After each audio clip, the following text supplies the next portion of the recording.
มันเนาะพวกโอ้พวกมันเนาะโคตรเหลืองเลยอู้ไขมันกินมากอะไรเนาะกิน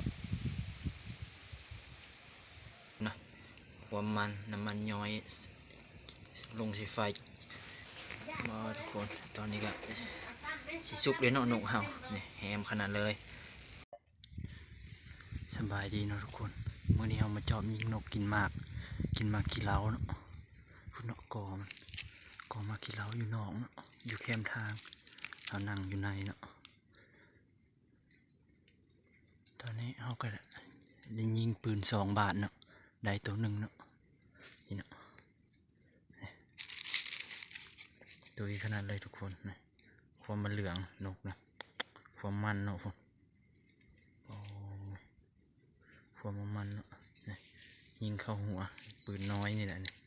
นั่งจอดยิงต่ำๆเนาะทุกคนมันปองแก๊บมันนกความมันเหลืองเนาะความมันโดนมันจึงเข้าตัวหนึ่งเนาะนกกะบุลายปันไดเลยเนาะนี่เป็นนกอันนั้นเนาะนกปิกเนาะมันห้อง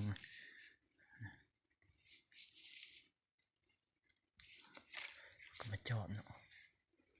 หมูเฮาจะเป็นยิงแถวใดเนาะเฮามานั่งอยู่ก่อเนี่ยโดนมันจึงเข้าแต่ว่า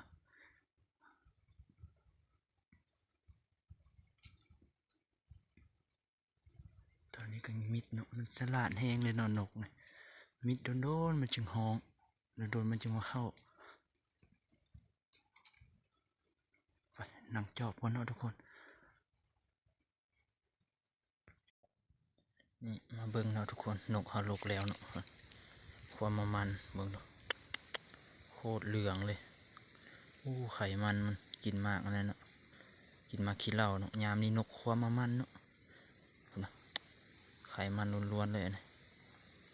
น้ำมันมันเนาะเบาเหลืองขนาด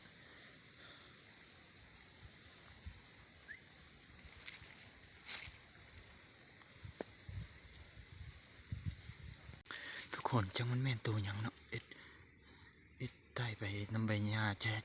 ดเนาะเดี๋ยวเบิ่งเราบ่เห็นเนาะจังเป็นตัวอย่างเราเป็นกระเล่นบ่เนาะตอนนั้นเราเห็นอยู่นี่เลยเนาะเห็นมันดองขึ้นกกไม้เนาะเป็นทางดำๆขึ้นอยู่แล้วซอกเราบ่เห็นเลยเนาะเดี๋ยวนี้แล้วได้ยินเสียงเนาะจัดน้ำยาน้ำดินอยู่เนาะเลี้ยวเบิ่งเดี๋ยวใดก็บ่เห็น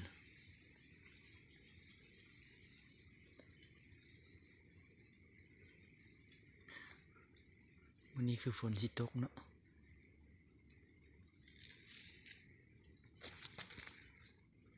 ทุกคน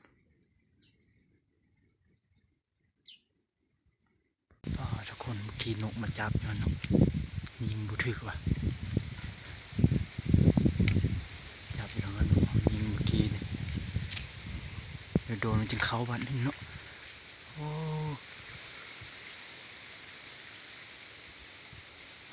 ตามปืนก็เนาะปะเนี่ยเสียดายขนาดเลยทุกคน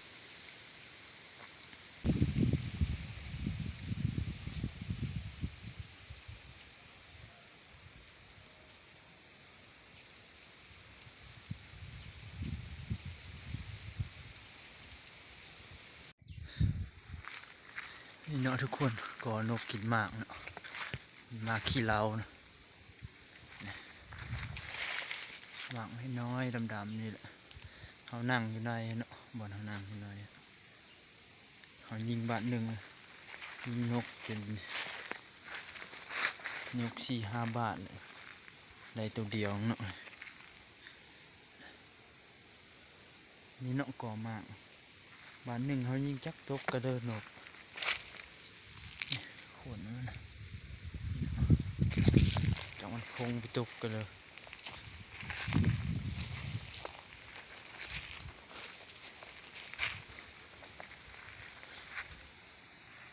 ก็มากกับแคมทางเนาะทางไปให้ไปสวนกับเจ้าอันนี้บ้านหนึ่งเขาจะตกไปกระเดินนกส่องออกมาส่องก็ยังไม่เห็น เรือดาดมันสิเนาะ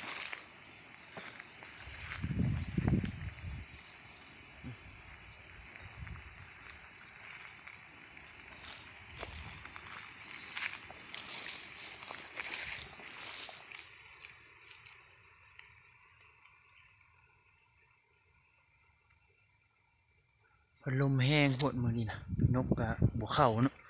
มันมีที่จอบอยู่กับไม้ใหญ่เนาะนกเข้าก็เข้าน้อยเขาตามตัวส่งตัวเนาะเขามันก็ออกเขาก็ออก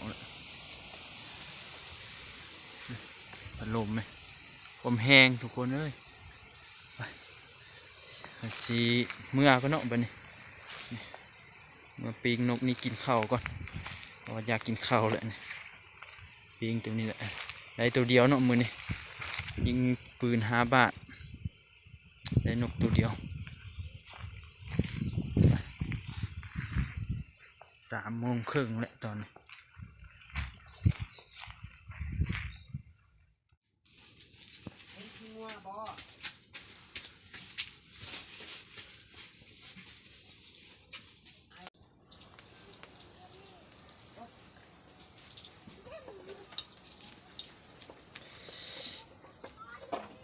ตอนนี้ก็มาฮอดเฮือนเนาะทุกคนเนี่ยอยากกินข้าวปิ้งนกกินข้าวก่อนแบบนี้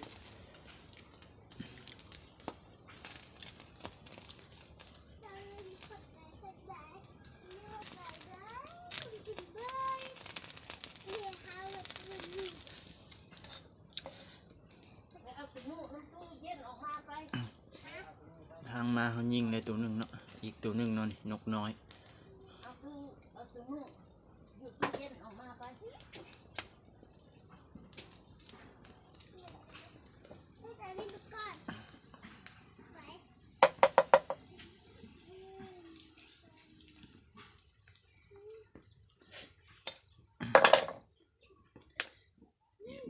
เรียบร้อยเนาะทุกคนนี่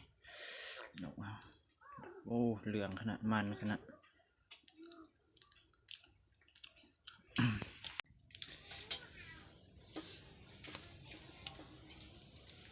ท่านยมพันเดชนะทีนี้เขาก็ไปยิงนกมาเนาะทุกคนได้นกตัวเดียว2 ตัวกำลังปีงนกเนี่ยปีงนกเนาะอยากกินข้าวไปแต่เช้าเนาะ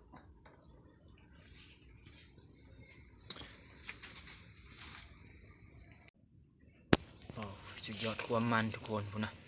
ความมันน้ำมันย้อยลงสีไฟโอ้ฟังเสียงเนาะ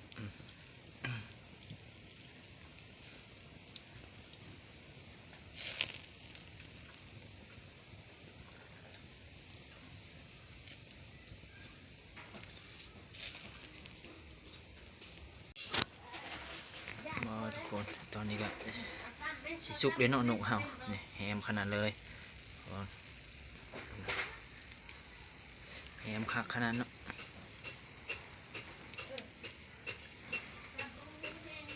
สุดยอดเลยความมันความตุยเนาะนกงามนี่นกกินมากนกมันกินมากขี้เล้าเนาะเขาไปนั่งยิงก่อตั้มๆแคมทาง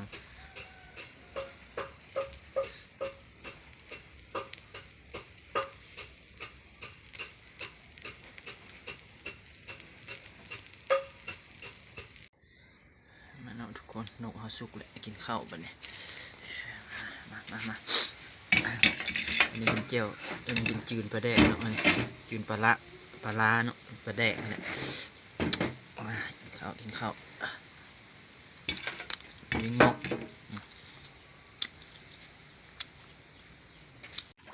มาเนาะทุกคนกินข้าวนี่แม่บุกินทำไมนกนะ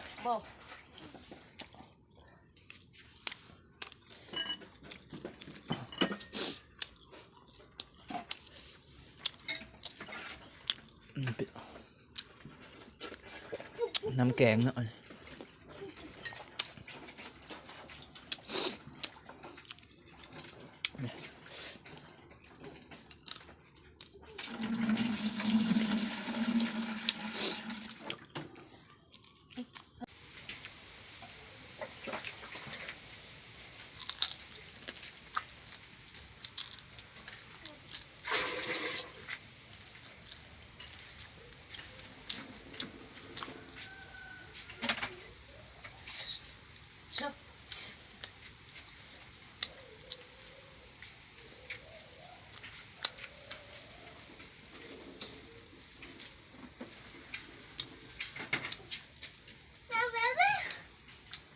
ล้างแล้วเลยวะ ทางแบบว่า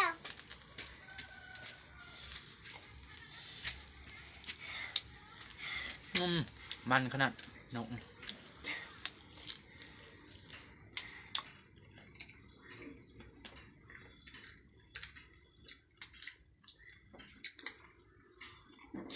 น่าจะโชคออกดิ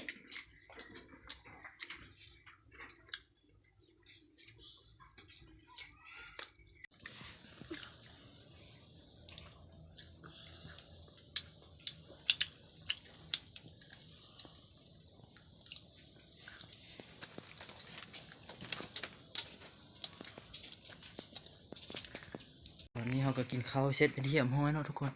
นี่เอามานกนกนกกรงหัวจุกเอาเข้าห่มเนาะเพราะว่าห้อยไว้นอกลมแห้งพดมันหนาวนี่เนาะ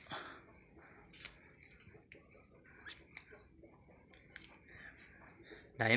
ด้มาประมาณอาทิตย์หนึ่งแล้วเนาะตัวนี้เอากับนี่เนาะหัวเอาเกลือหัวอาหารไก่เนาะนี่มะกรวยเนาะกาบมะกรวยมันกินหมดเลยเนาะเอาเกลือหัวอาหารไก่น้อยกันนี้เนาะงามๆเลยเนาะนี่หาก็ได้ทิศหนึ่งเนาะก็เอายังแห่อยู่เนาะเอายังบุเสื่องปานใด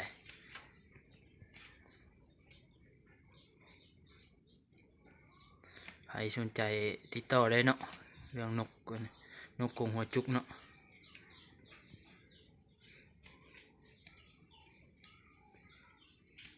คลิปนี้เราก็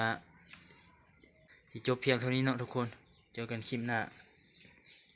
คลิปนี้ก็ฝากกดไลค์กดติดตามให้แน่เนาะเพื่อเป็นกำลังใจให้คลิปต่อไปเนาะทุกคนเจอกันคลิปหน้าเนาะ